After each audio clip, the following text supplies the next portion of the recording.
Welcome back to the Chronicles of Narnia. We're reading Chapter 5. The publisher is HarperCollins and the author is C.S. Lewis. So let's go. Chapter 5. Back on this side of the door. Because the game of hide-and-seek was going on, it took Edmund and Lucy some time to find the others. But when at last they were all together, which happened to be the long room where the suit of armor was, Lucy burst out, "Peter, Susan, it's all true. Edmund has seen it too. There is a country you can get to through the wardrobe. Edmund and I both got in. We met one another in there, in the wood. Go on, Edmund, tell them all about this." "What's this all about, Ed?" said Peter. And now we come to one of the nastiest things in the story. Up to that moment, Edmund had been feeling sick and sulky and annoyed with Lucy for being right, but he hadn't made up his mind what to do. When Peter suddenly asked him the question, he decided all at once to do the most meanest and most spiteful thing he could think of. He decided to let Lucy down. "Tell us, Ed," said Susan. And Edmund gave a very superior look, as if he were far older than Lucy. There was really only a year's difference. And then a little snigger and said, "Oh yes, Lucy and I have been pretending that all her story about a country in the wardrobe is true. Just for fun, of course. There's nothing there, really." Poor Lucy gave Edmund one look and rushed out of the room. Edmund, who was becoming a nastier person every minute, thought he had scored a great success, and went on at once to say, "There she goes again. What's the matter with her? That's the worst of young kids. They're always—" "Look here," said Peter, turning on him savagely. "Shut up. You've been perfectly beastly to Lou ever since she started this nonsense about the wardrobe. And now you go playing games with her about it and sending her off again. I believe you did it simply out of spite." "But it's all nonsense," said Edmund, very taken aback. "Of course it's all nonsense," said Peter. "That's just the point. Lou was perfectly all right when we left home, but since we've been down here, she seems to either be going queer in the head or else turning into the most frightful liar.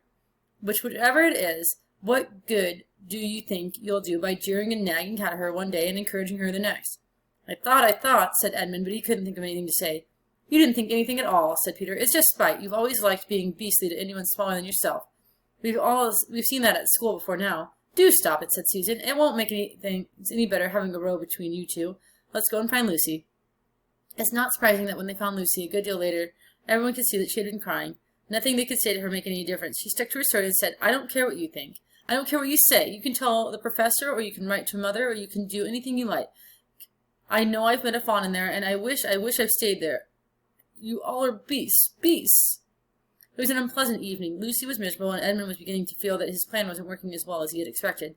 The two older ones were really beginning to think that Lucy was out of her mind. They stood in the passage talking about it in whispers long after she had gone to bed.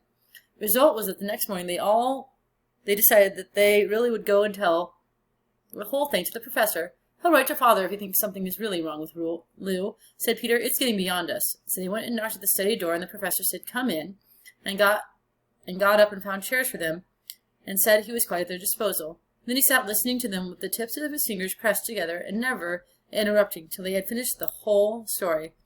After that he said nothing for quite a long time. Then he cleared his throat and said the last thing either of them expected. "How do you know," he asked, "that your sister's story is not true?" "Oh, but—" began Susan, and then stopped. Anyone could see from the old man's face that he was perfectly serious. And Susan pulled herself together and said, "But Edmund said that they had only been pretending." "That is a point," said the professor, "which certainly deserves consideration, very careful consideration. For instance, if you excuse me for asking the question, does your experience lead you to regard your brother or your sister as the more reliable? I mean, which is the more truthful?" "That's just the funny thing about it, sir," said Peter. "Up till now, I'd have said Lucy every time." "And what do you think, my dear?" said the professor, turning to Susan. "Well," said Susan, "in general, I'd say the same as Peter, but this couldn't be true. All this about the wood and the fawn." "That is more than I know," said the professor, "and a charge of lying against someone whom you have always held truthful is a very serious thing. A very serious thing indeed."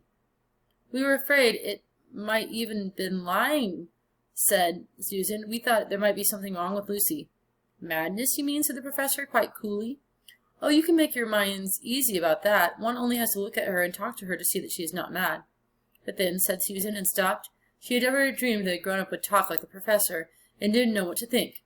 "Logic," said the professor half to himself. "Why don't they teach logic at these schools?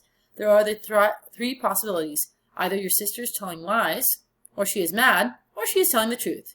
You know she doesn't tell lies, and it is obvious that she is not mad from the moment then, and unless any further evidence turns up, We must assume that she is telling the truth."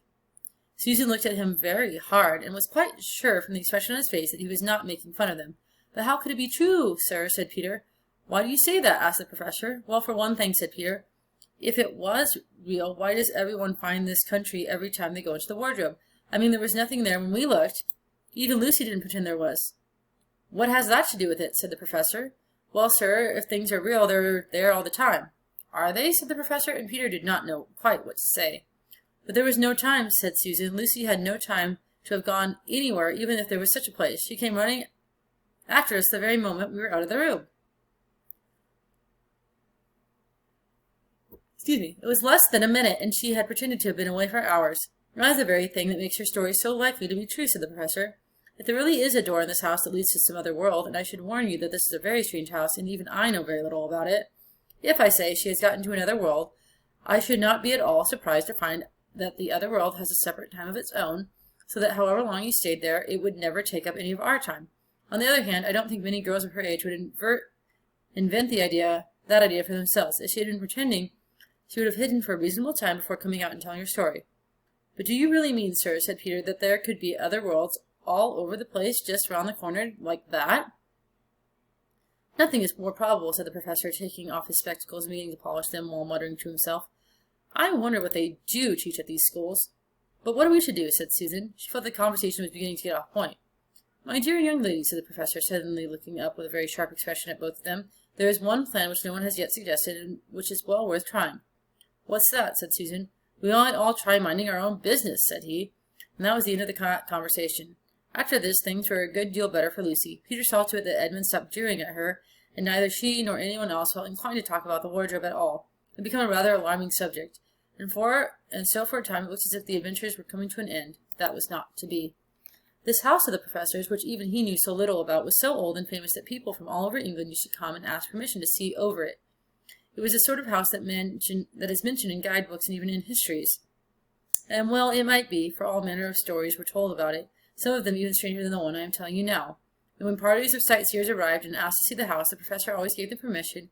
Mrs. McCready, the housekeeper, showed them round, telling them about the pictures and the armor and the rare books in the library. Mrs. McCready was not fond of children. They did not like to be interrupted when she was telling the visitors all the things she knew. She had said to Susan and Peter almost on the first morning, along with a good many other instructions, "And please remember, you're to keep out of the way whenever I'm taking a party over the house." "Just as any of us would want to waste half the morning trailing around with a crowd of strange grown-ups," said Edmund, and the other three thought the same. That was how the adventures began for the second time. A few mornings later, Peter and Edmund were looking at the suit of armor, wondering if they could take it to bits, when the two girls rushed in the room and said, "Look out, here comes the McCready and a whole gang with her." "Sharks the woods," said Peter, and all four of them made through the door at the far end of the room. When they had got out into the green room and beyond it, into the library, they suddenly heard voices ahead of them and realized that Mrs. McCready must be bringing her party of sightseers up the back stairs instead of up the front stairs as they expected.